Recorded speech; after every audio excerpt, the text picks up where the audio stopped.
अस्सलाम वालेकुम। आज हम जिस मौजू पे बात करेंगे वो है फटकड़ी। फटकड़ी के फ़ायदे बहुत सारे हैं और जो हुक्मा हज़रात इसका इस्तेमाल करते हैं, इसके अलावा दूसरे लोग भी इसका इस्तेमाल करते रहते हैं और इसकी जो है अहमियत से कोई भी इनकार नहीं कर सकता। तो इसके मौजू पर हम बात कर रहे हैं, तो लिहाज़ा इसके कुछ फ़वाइद पढ़ते हैं।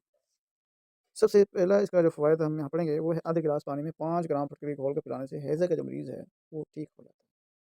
इस तरह भुनी हुई फटकड़ी में बराबर वज़न के मिश्री मिला दिया जाए, उसका सबूत जो है पाउडर बना के 1 ग्राम मिकदार सुबह शाम इस्तेमाल करें, खाँसी और दमा में बहुत फ़ायदेमंद है।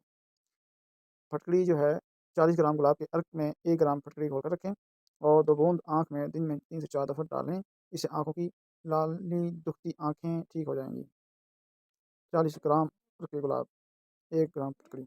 फटकड़ी के दूसरे भी फ़ायदे, फटकड़ी का मंजन भी तैयार किया जा सकता है, जो सड़े दाँतों को दर्द दूर कर देता है, दर्द बंद हो जाता है इससे। बीमारी के बाद मुस्तकिल बिस्तर पर लेटे रहने से ज़ख्म हो जाते हैं, जो तकलीफ़ का बायस बनते हैं। फटकड़ी